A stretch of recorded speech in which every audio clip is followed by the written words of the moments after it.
If we kept our children home every single time they had a bit of a runny nose, let's face it, they'd probably never go to daycare and never go to school. So, what should we be doing? When should we be keeping them at home? When is it okay to send them back to school? It can be so confusing as for parents. Thank you for joining us today for Mother Doctor Nurse, or Doctor Mother Nurse, or Nurse Mother Doctor. When we go through common childhood problems and first aid issues to help you as parents and caregivers safely care for your children. For those of you who haven't met us, my name is Dr. Deb Levy. I am a pediatrician, and I am joined by the wonderful Sarah Hunstead, a pediatric nurse and founder of CPR Kids. Thanks everyone for joining us. As always, type a quick hello. Let us know where you're tuning in from if you're watching this live. And again, if you are watching this live, I'm happy to answer some questions at the end, bearing in mind I can't give any personal medical advice. So, Sarah. Well, I tell you what, this is something that I think that every person just absolutely thinks about. And, remember, we're coming to you live from Sydney, Australia, so Gadigal and Bidjigal land. But often there are a lot of people tuning in from other places around the world. So the resources that we're talking about today that we will talk about at the end are Australian based, but please make sure that you know what's available for your country as well.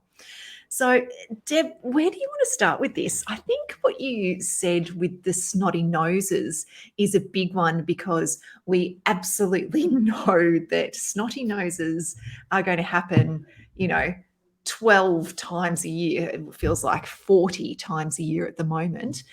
So where do you want to start? Do you want to talk about that and talk about when do you actually need to keep your kid home when they've got a snotty nose? Look, I think that when do you need to keep your kid at home, the kind of the easy group to know the answer to is your child if they're unwell in themselves. So we're talking about a child who's, not their normal self, not as energetic, or they have a high fever, not eating, feeding, etc. So, that group of children, whether or not they have a snotty nose, is the group of children that get to stay at home and get to see their healthcare provider. There's one thing there that you just highlighted, which I think is just so important, and that is if your child's got a fever, that you need to keep them at home. There's no two ways about that, because obviously they're fighting off some kind of infection. But one thing that I'm going to ask you a question now. I know you've probably got a lot more to talk about this, but this is, and I always hear myself say, this is one of the biggest questions we get asked at CPR Kids. But this seriously is one of the biggest questions. And that is, well, if my child's had a fever, all night, they wake up in the morning, I give them some paracetamol or some ibuprofen and their fever goes, can I send them to daycare then? I'm chuckling because I know that for some parents, it really is tricky to have a sick child. If they have to work, if they've got other responsibilities. But bottom line is, if you are giving, whether it's paracetamol, acetaminophen for our watcher in Tennessee, or ibuprofen, that's going to mask a fever. It's still actually there. Chances are you are going to get a call in a couple of hours' time, if not sooner, when that fever spikes up again, or your child is obviously unwell. So, unfortunately, it doesn't. And, my rule of thumb, which I guess is what we're going to come to in this talk as well, is at least 24 hours without a fever is one of the things I look for in terms of being ready to go back to, whether it's preschool or school. Yeah, excellent. Okay, so do you want to elaborate a little bit more about those signs, about, the clear-cut signs? Can you recap those again? And then what about some signs that might not be as clear-cut? So any of the worrying signs that we talk about, in terms of alerts or red flags, sorry, is the word I was trying to get out, red flags, which is difficulty breathing, signs of dehydration, lethargies, extreme irritation, change in behavior. Those are our classic group of things that we look for. there are also other things that can be concerning in terms of rashes, which we're not going to dive into today. I'm happy to talk about that, but I know we've also done a few other talks on that in terms of which are the more dangerous and worrying rashes. And then again, fever, depending on the age of your child, and a whole other lot of symptoms. So, this is when we keep our child at home. In terms of other symptoms, I guess the other thing I want to talk about is a cough, because that's, between the snotty noses and the coughs, I feel that, especially now as we're battling through winter here in Australia, a lot of children are suffering from those two symptoms. And again, when is it okay to send our kids back to school? Excluding all of those symptoms I've chatted about, let's say your child has none of them and they've just got the snotty nose, I think, or they've just got that cough, I think that's when it becomes a little bit more tricky, Sarah. And, there are two ways to look at this. I'm presuming, of course, that your child has been assessed by a healthcare provider and they don't have any underlying condition. But I guess I want to divide it, and I want to go, is this definitely an infection, or is this an allergy perhaps? Children can have a chronic snotty nose if they've got hay fever, and that can be quite tricky. And hay fever can cause a postnasal drip, which gives them that fruity, and by fruity I mean like a wet sounding cough, and that can sometimes be a bit confusing in terms of, oh my goodness, is this another cold? And certainly your healthcare provider can help you with that diagnosis, but so can a symptom diary as well. And I think that can also be, it can also reveal quite a lot. In terms of a cough, we do get this phenomenon of like a post-viral cough or a post-viral bronchitis, where children can have a cough for weeks on end. It doesn't necessarily mean that they've got an infection, and it doesn't necessarily mean they need to stay home from daycare. So what would guide you? Absolutely, your doctor needs an assessment. Could they have underlying asthma or something also needs to be answered? Could it be something else like reflux? I mean, the causes of coughs is just, we're a large list. But if everything has been excluded and they've just got this, this tickly cough, or, this cough after having after having had a sleep, so they're lying down, usually those children are actually okay to go back to daycare. And I mean, that's something that we're seeing more and more of now, that I know that certainly a lot of people who have had COVID, they're having a cough for weeks afterwards. And certainly the same for the kids too, even though, after we're out of our isolation, out of our exclusion periods and so on, but the coughs are lingering. And I think that one thing as well, if you are being questioned by daycare, about this, if it is lingering, then being able to get your GP, and this is why it's so important to have a good relationship with your GP, that you've seen them, they've got the all clear to go to school, get your GP to write that certificate that says that they are all clear, and then that sorts that out as well. I think that's an important thing. Absolutely. I think the other thing to note, obviously the causes of cough, I've touched on that and I'm not going to go into. I guess the other thing to note with a snotty nose is, I've mentioned the two major ones, allergies and infections, but and especially this is if your child has got one snotty nose, always think there could also be a foreign body there. So, the classic picture is, green mucus from one nostril. And that would certainly make me suspicious. And I'm sure, Sarah, you've got a story to tell about that. Right? Oh, of course I do. Especially if that mucus smells as well. That's one of the things. So I always tell stories, but I have to tell this one again, of the child who was picking the foam out of his car seat and shoving it up his nostril. The first thing his mum noticed was this yellowy green snot coming out of his nose that was foul smelling. Thinking it's an infection, kept him home from daycare, but going, hang on a sec, he looks really well. Took him to the doctors, ended up finding that needed to have it removed. So it is one of those things where it's that, what you said before, Deb, I think is key as well. It's that input from your healthcare provider that lets you know that this is an infection, this is something that's different, and we are okay to be going back to daycare and so on. And I think that's one of the big questions that a lot of parents and carers have too is, well, okay, my child's had, a virus. they're, we've gone past the major symptoms, say gastro, for instance. So they've had the diarrhea and the vomiting. They stopped vomiting a couple of days ago, but the diarrhea is still going. Their stool's just a little bit worse. They're normal in themselves again. They're bouncing around, all the rest of it. They're drinking really well, but they've still got the squirts a little bit. Can we send them back, or do we need to keep them home until they got a normal poo?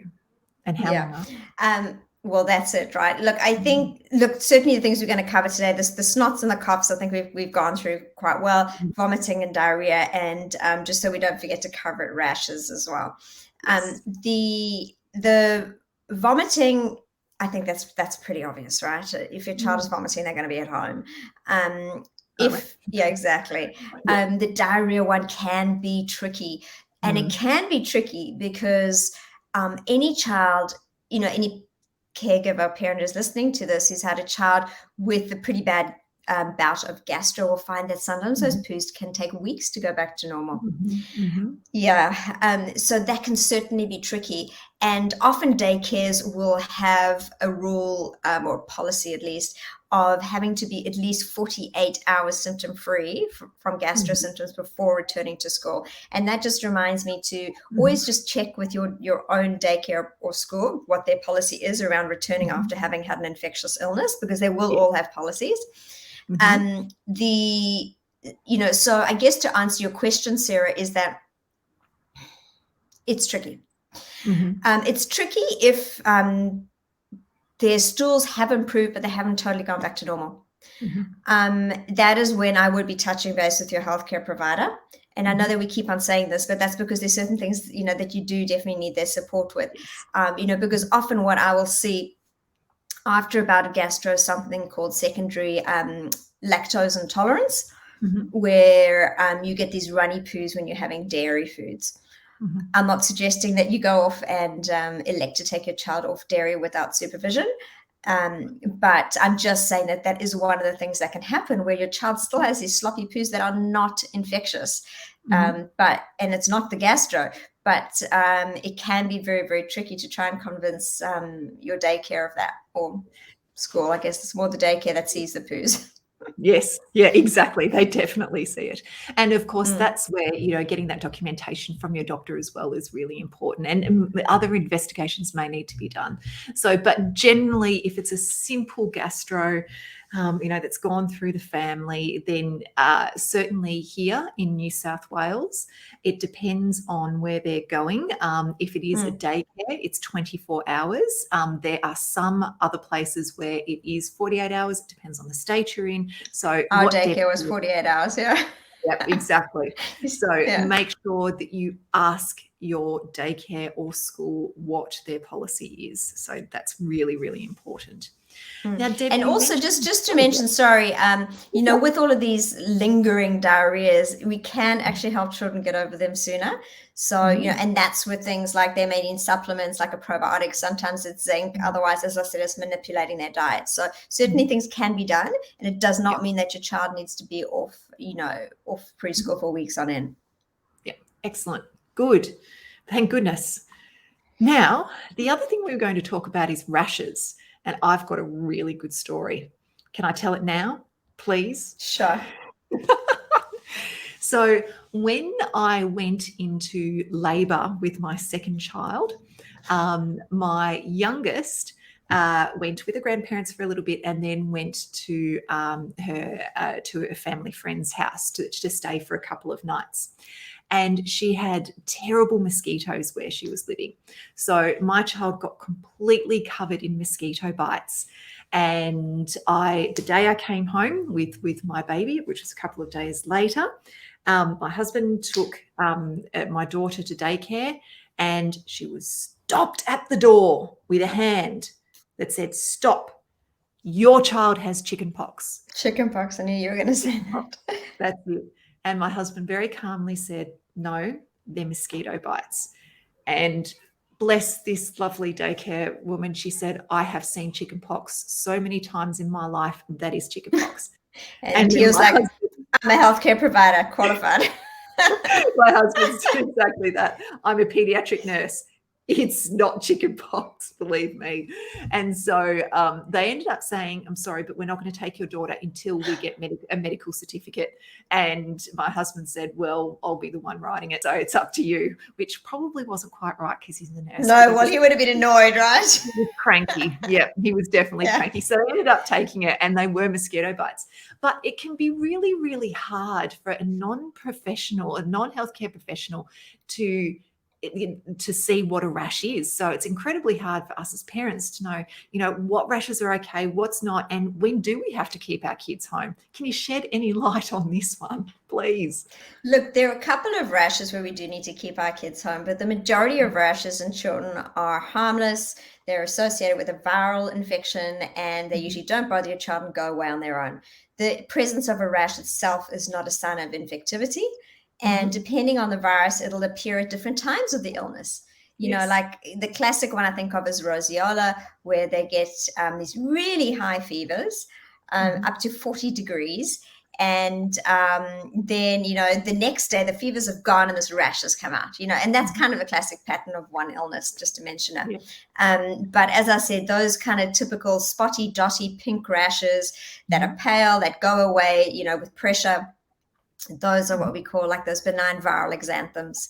The other rashes that are obviously a little bit more concerning are things like chickenpox, measles, and signs of bacterial infection or septicemia or allergies. So the sign, measles is a very typical rash, as is chickenpox, except for its mosquito bites. And usually that is the diagnosis made clinically by your healthcare provider. The other ones that I mentioned, we're talking about very sick children with those bacterial infections and septicemia, and the rash is going to be the least of your reasons, in other words, for worrying. It's usually that your child is looking very unwell. The reason I mentioned urticaria is that, also known as hives, which is that allergic rash that is raised red, big blotches, perhaps pale in the center and very itchy. That can happen with allergies in terms of food exposures, medications, or environmental exposures, or even the cold, actually, and the heat and cold.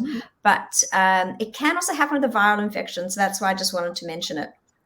So it's actually probably the most common cause that we see of viral of hives is a viral infection. And again, that doesn't necessarily mean your child is infected at the time, because often we'll see that rash, the week after, a couple of days to a week after your child has had the virus. So a rash in itself, other than those few, doesn't necessarily indicate infection, and shouldn't necessarily mean that your child has to stay home from school.